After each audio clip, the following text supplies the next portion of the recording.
Kia ora tātou. Madeleine Lynch here from Timbray Theatre Company, and alongside me I have the musician for our upcoming Greedy Cat show, Thomas Botting. Kia ora, Thomas, nice of you to join me today. Right.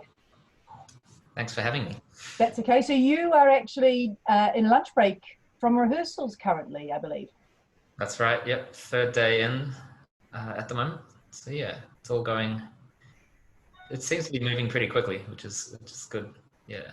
Fantastic, fantastic. So this is your first show that you've done with Timbray Theatre Company. Have you actually, I've been reading your CV, it's very extensive, a lot of jazz travel, working with a lot of great jazz musicians in Australia and here in New Zealand, Nathan Haynes, for example. But have you done anything quite like this before?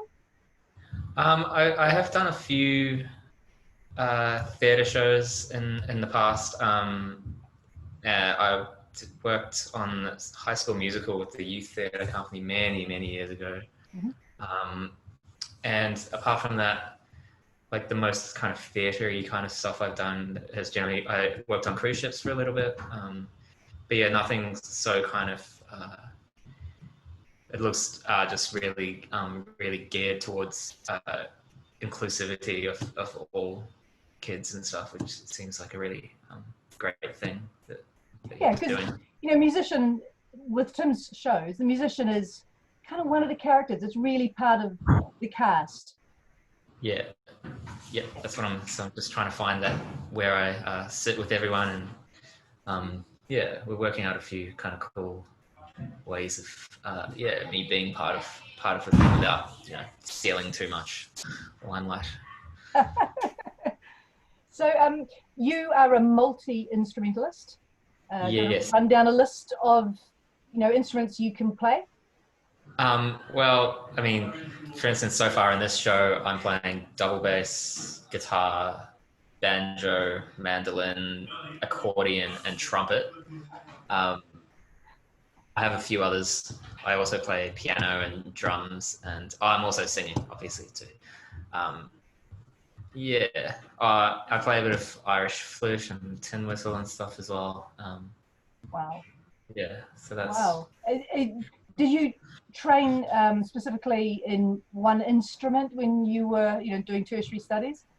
Yeah, so I'm, for most of my tertiary, my bachelor and early postgrad, I was doing electric bass up until the last year of my master's, where I switched to double bass.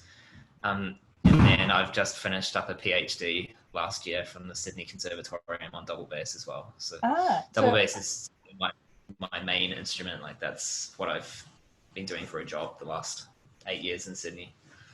So I should have introduced you as Dr. Thomas Botting. Is that right? Technically so. Yeah. It takes a bit of getting used to, but it's technically correct. Always good to have a doctor in the house. What was your PhD on? What was the thesis?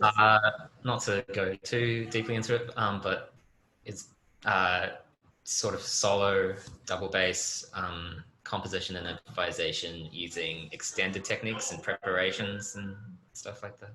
Yeah, very practice-based research kind of. Yeah, I imagine the improvisation side that you've done for years with jazz will actually come in handy with something, a show like this where you're having to find incidental music in between the songs that Christine White has written.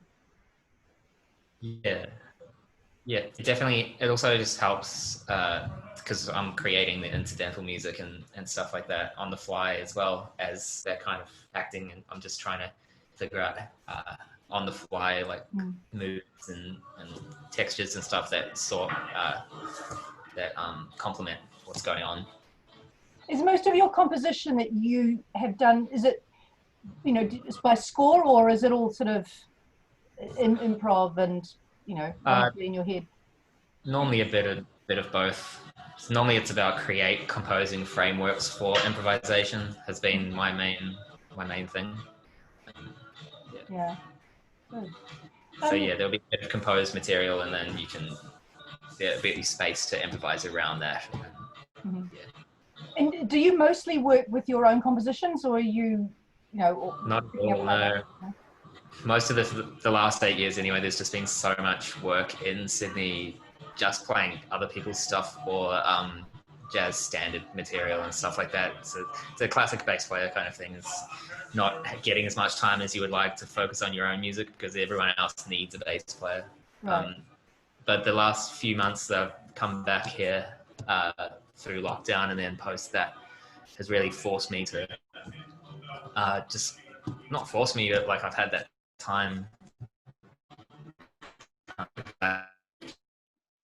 to work on that stuff, and I ended up getting a arts continuity grant from Creative New Zealand to record a live album of some of my jazz music in Wellington a couple of months ago, so that should be coming out in the next couple of months too. Right. So like a lot of people, COVID's pushed you in maybe not such other directions, but expanded, you know, what you do and how you do things. It's just sort of shifted focus, I think, for me. It's stuff that I probably would normally do if I had the time, but it's just like I was gigging most nights and it just lose energy for other stuff once you're working that much, you know. What's the what do you think is going to be the biggest challenge for you in this project, the Greedy Cat project? For me, I think it's just sort of, there's a lot of kind of timing stuff that I'm trying to sort out and like making, because it's not exactly the same every time. There's scope for the actors to improvise a bit, which means I'm kind of, but I have to wind up at a certain point or hit a certain thing at a certain time. It's just getting the cues right from the actors and making sure I've got time to finish things up or switch instruments. That's probably going to be the hardest one.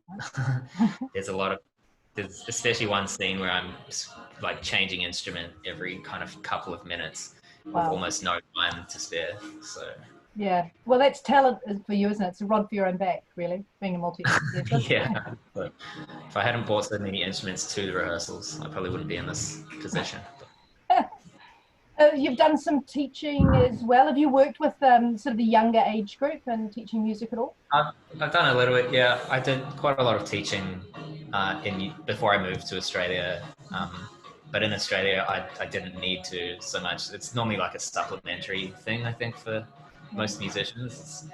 But I did, yeah, I've mostly done intermediate to high school, and then I did a bit of tertiary teaching as well before I moved.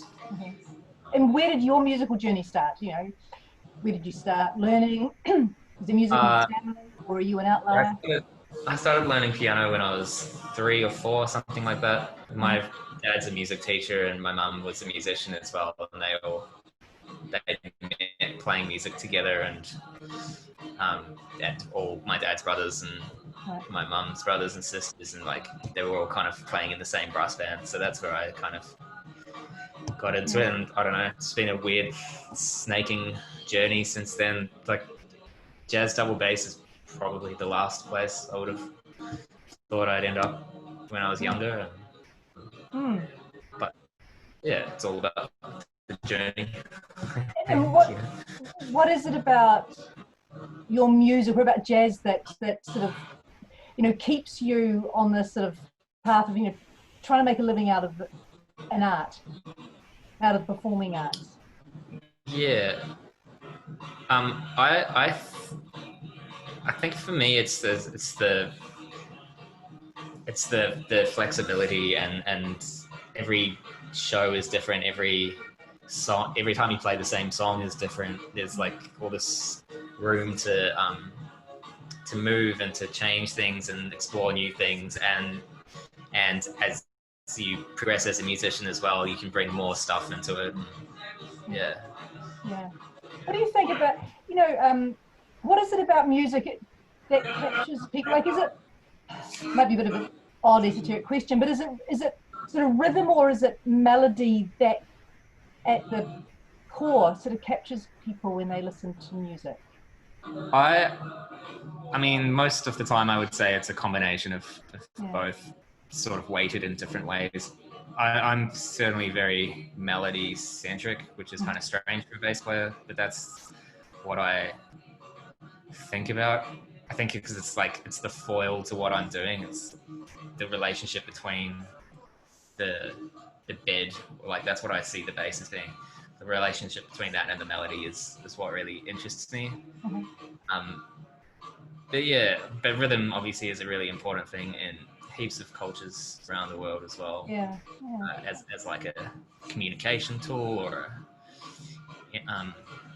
yeah, anything like that. So yeah, I would say it's a combination, but can be weighted in differently depending on the context. And are you enjoying working with Christine's songs? Yeah, it's been really sort of interesting to kind of come in. So there's one by Christine and one by Phil Hornblow that I've had to learn as well, and just kind of trying to figure out how it suits my voice or what.